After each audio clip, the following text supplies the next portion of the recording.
I've been saying stuff like this forever, but no one listens to bloody pagan, do they? No one listens.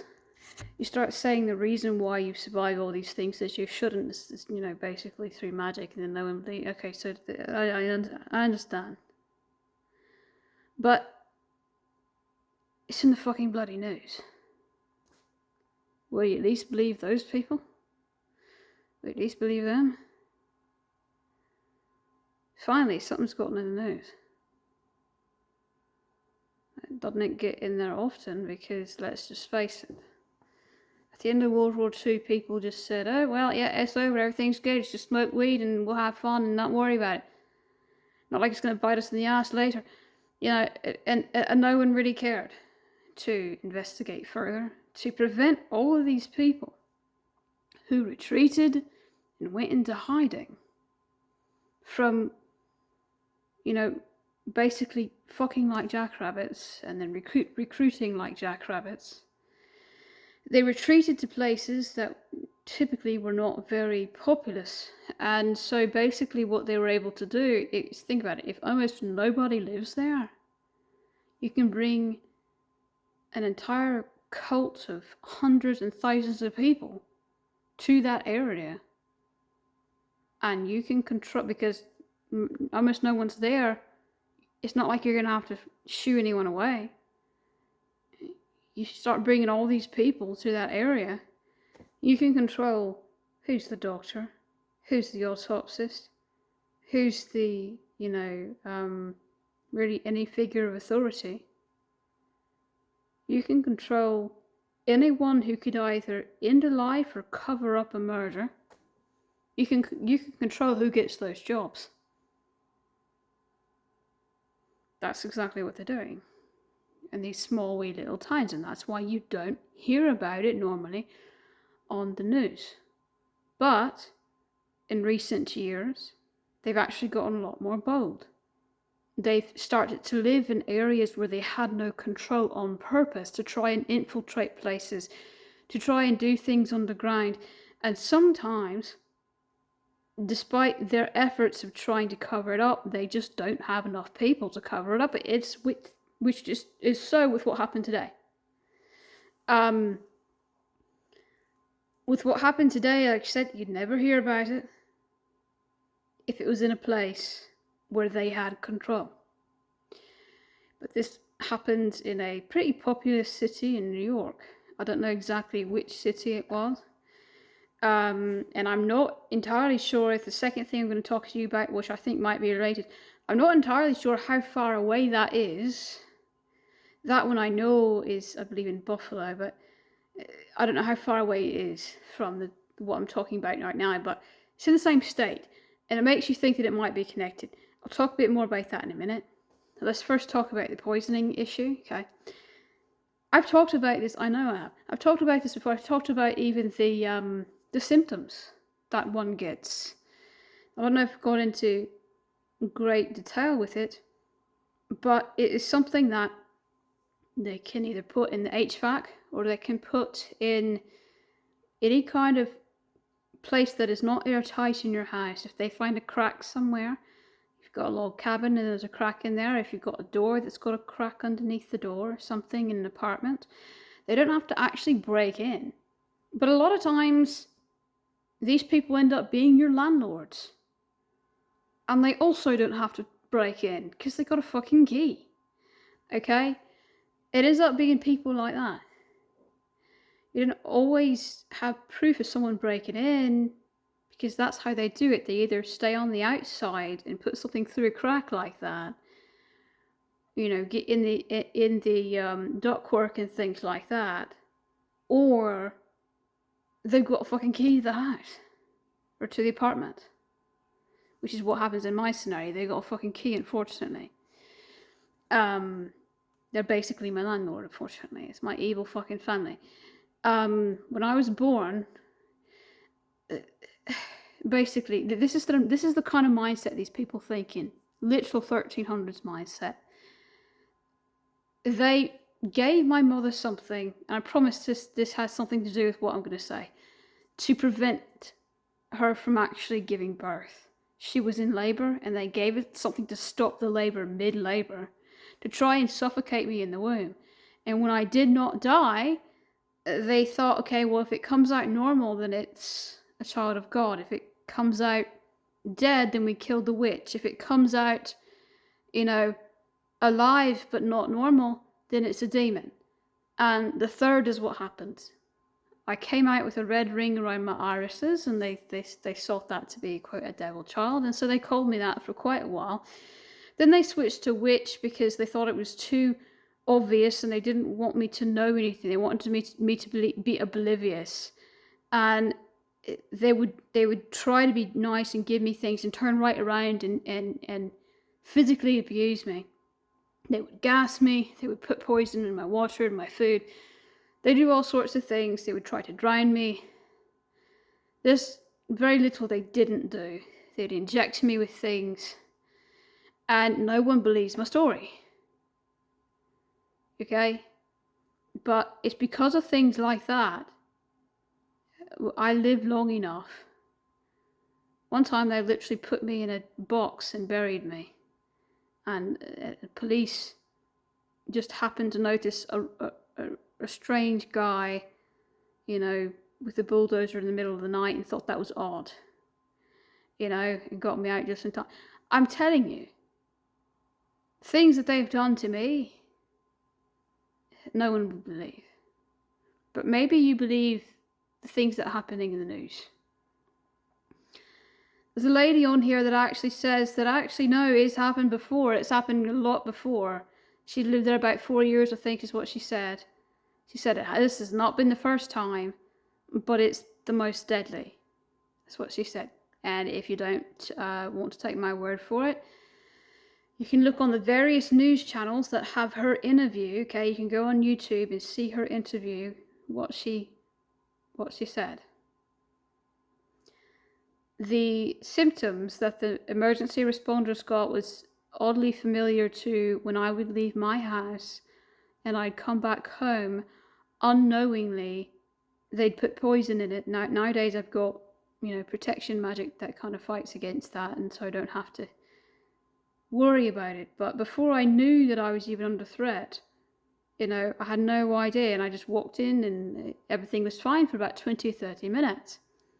Then I would start feeling like my muscles were aching, like I couldn't breathe, then my heart started pounding, and I sometimes started feeling sick to my stomach. I at least started feeling like a tingling, odd tingling sensation, almost like a neurological. There's tingling, that's normal. And then there's tingling that just is really, really not normal at all. And the second one is what I felt. It's just something I can't even describe. It just felt really bad. Like you just knew it was a neurological, like nerve endings were being damaged. That's what it felt like. And that actually turned out to be true, because weeks later, I felt it weeks. That symptom did not subside because my nerve endings had to heal themselves before that feeling completely went away. Everything else went away the moment that I, got clean air. But that was the only thing that didn't go away, and I think that's because literally my body had to mend before I stopped feeling the nerve damage.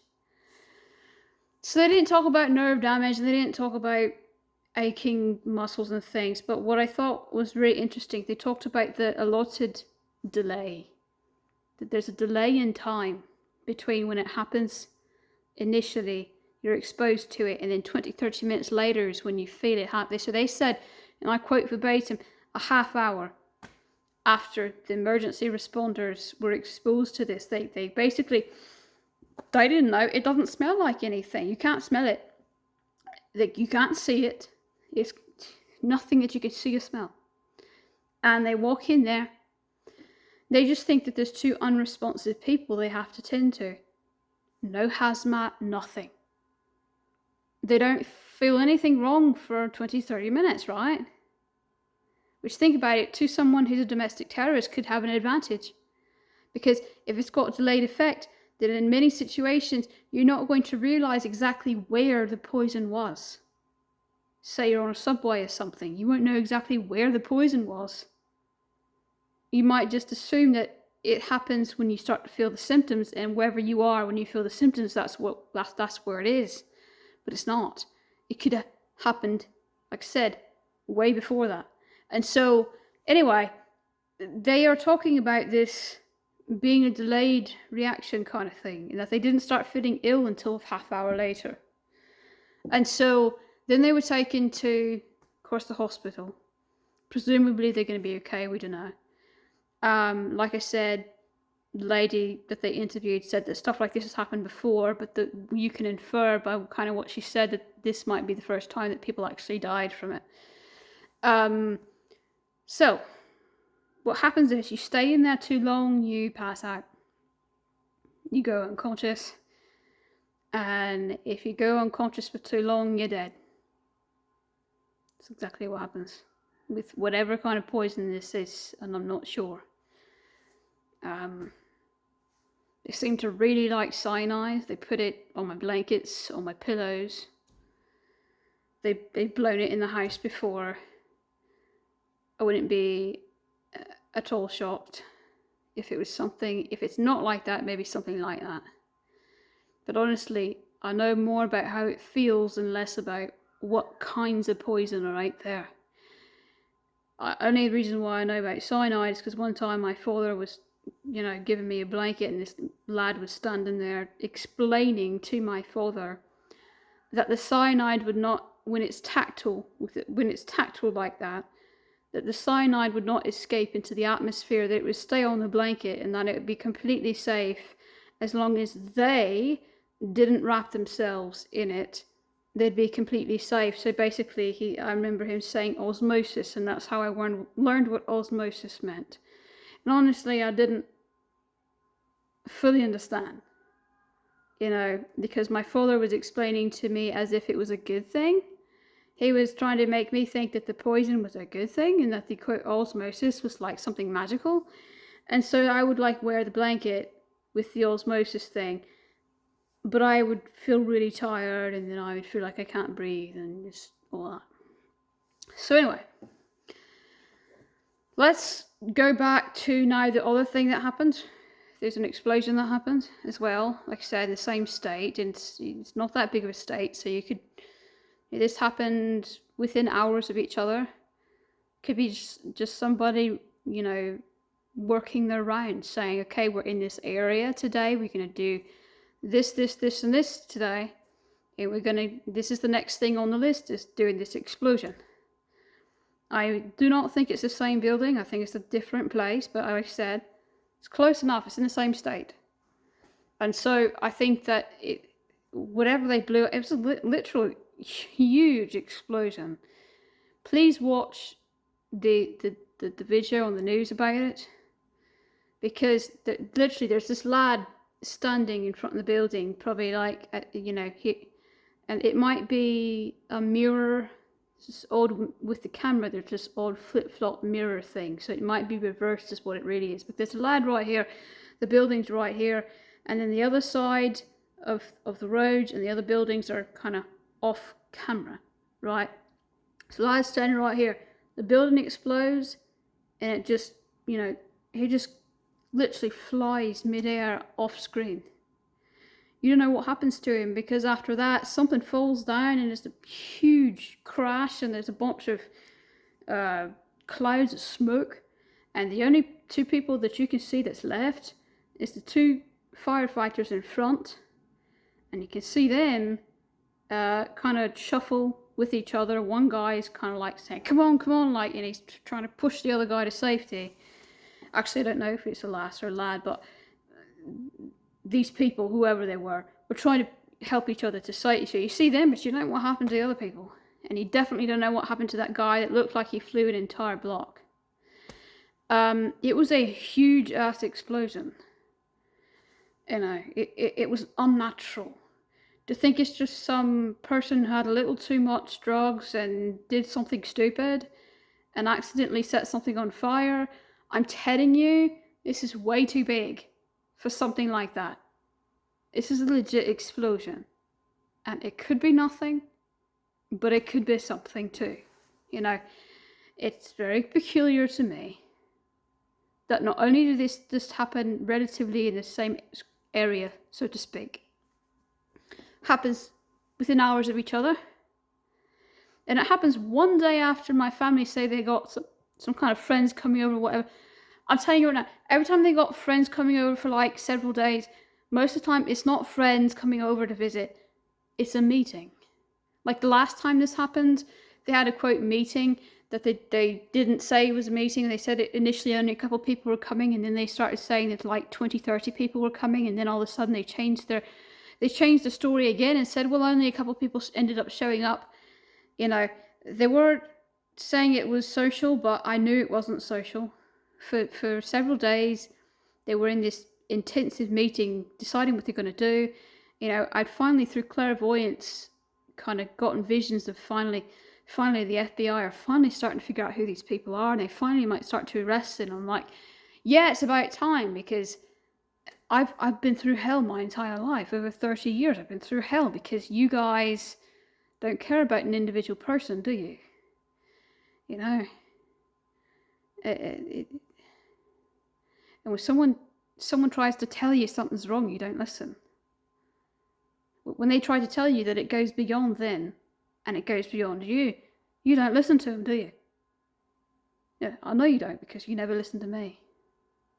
There's only one lad that ever listened to me, and he was not in charge. You know, I went to the hospital for over a week. I literally woke up in the drawer of the hospital morgue because they pronounced me dead a little too early from whatever my parents injected into me. They found two empty needles. Came back unidentified compound, and that his boss would not let him investigate further what the compound was. And he had to, stupid rules, this is how botched it is. The stupid rules of the law enforcement forced him to not investigate further. I remember him giving me a teddy and crying and said, I have a child your age, and I really want you to stay with your granny, but it's out of my control. Actually, my granny had been the one to try and get police involved. She'd been the one that actually, quote, kidnapped me. She didn't kidnap me, she was trying to rescue me. Long story short, they got free with that. They got free with a lot of other things. Put me in a box, got a random guy, you know, on a property. I remember them drive when I was still awake. I remember them the day before driving to this place and talking to this guy, showing him the box and not knowing what it was for or anything. And then the very next day, me waking up in it and waking underneath the ground, not being able to move. And then because it was at night and you have, you know, this heavy machinery, this tractor thing digging up stuff at night on the side of the road, it was very obvious and it was very peculiar. So police came and actually rescued me then. And it was seconds, or I would have died probably. Seconds difference. They were able to dig me out, and I'll never forget it.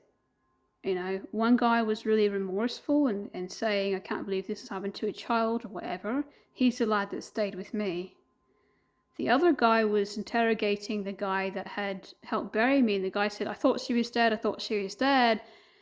and it's on my own property, I can do what I want on my own property, that kind of thing. They kept asking, who asked you to do this? Who paid you to do this? Who, whatever. And he tells them the name of my mother and father.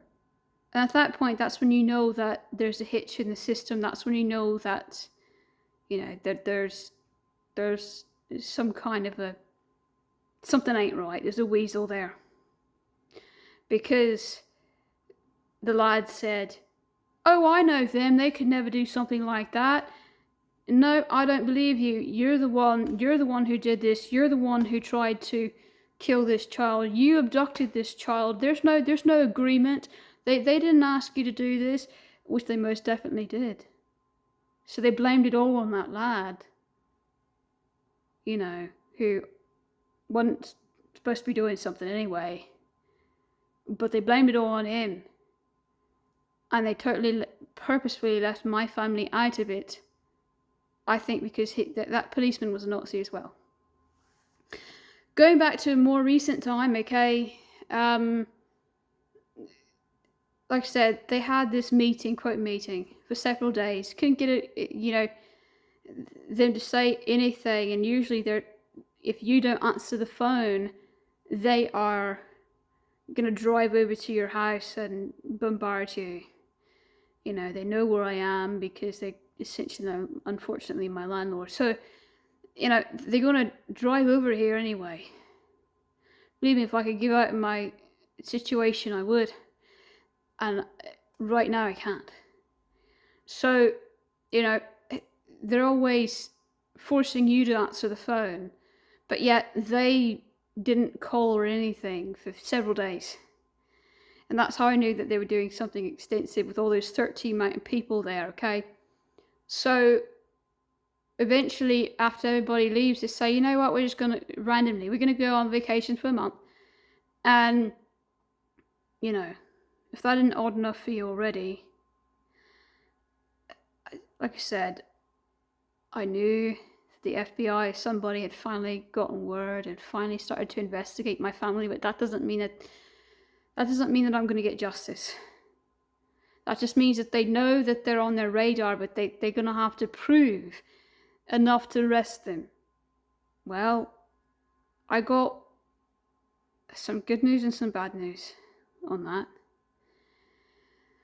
Several days after, anytime my mother says the word, something interesting happened to me today, you know that it has something to do with the Nazi shit. She once said that the day that her distant uncle was poisoned and wrecked his logging truck, and the truck fell on top of him just an hour after she was there with him and poisoned him. So anytime she says something interesting happened, it's always something weird. She says, some kind of metal spike hit all 4 of my tires.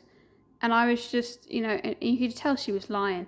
She said, and I was just in the parking lot or whatever, and I pulled in, and it just, and then she started saying, well, maybe it's not metal, maybe it's just a cement on the curb.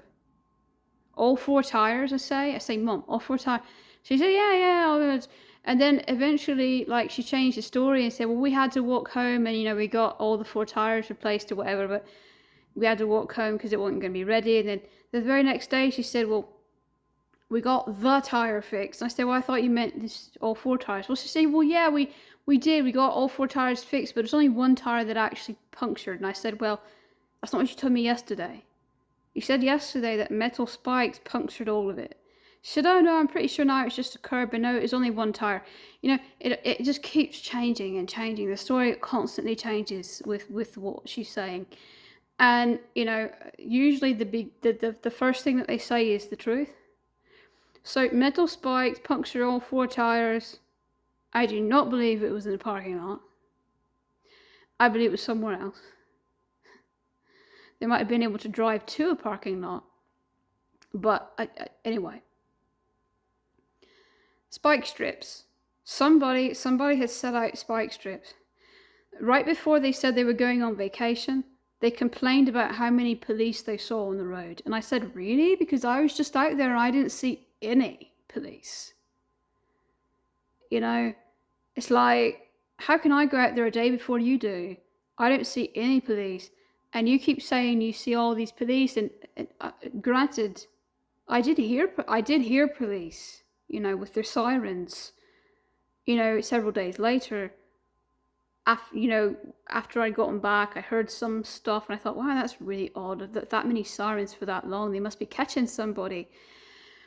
But, that was not at the point yet that they had gone on, quote, vacation. So whoever they caught wasn't them. Okay, but like I said, right after all that police activity, that's when they had this meeting. Right after the meeting, that's when they went on vacation. Right after the vacation, that's when they got their tires punctured. They said that they had to, quote, walk home, and that they were kind of doing that all day, like they were at the car place all day, then walking home, whatever. And, just thinking, you live 5 minutes away, you could walk home in 30 minutes, It doesn't make sense. That you'd be there all day.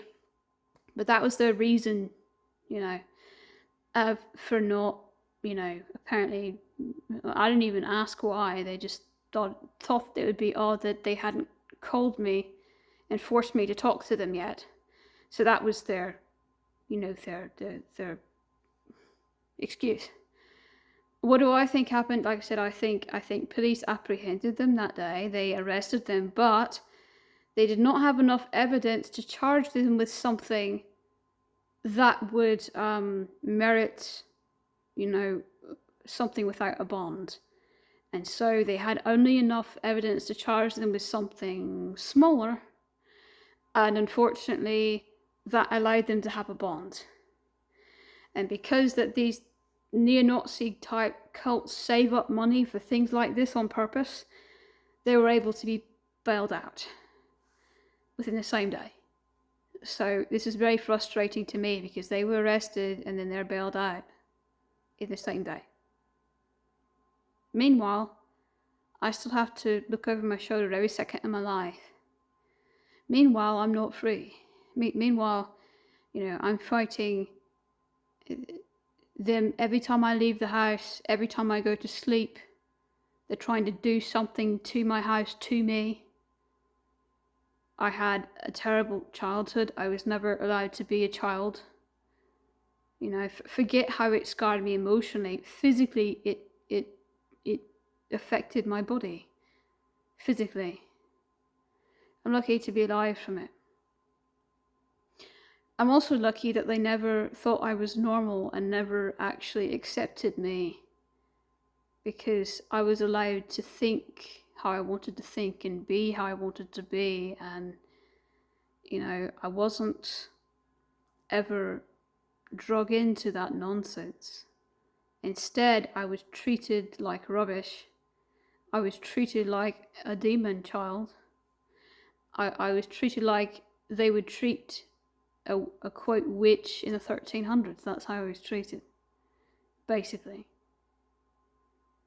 Constantly trying to hurt me, torture me.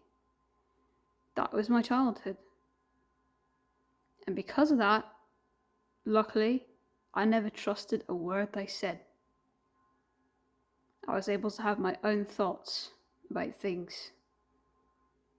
And I never once believed what they believed in. That is a blessing in disguise. Because I can see the truth. I can see who really is, quote, the problem. It's not me, as they said it is. It's them. You know, I have the blessing of being able to see who truly is pure of heart and truly is evil. You know, I wasn't brainwashed to think the neo-Nazical lies. The only thing that I was brainwashed to think was that I was a problem and a evil devil child. Yeah, I was brainwashed to think that for a while, and I had a terrible self-esteem for a lot. But other than that, I was alright. And because of my lack of trust, I've been able to point out when things should be linked together. And I can tell you right now, this poisoning is a link. This poisoning to two people who died in that building, and that lady openly saying this is not the first time this has happened. This has been happening a lot. This keeps happening. That's a sign. She said this keeps happening, especially in our building.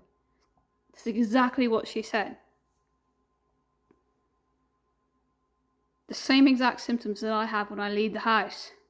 Before I was able to set up, like I said, protection warding and things. No one listens to a fucking pagan. Because I'm saying that I could fight this off with magic.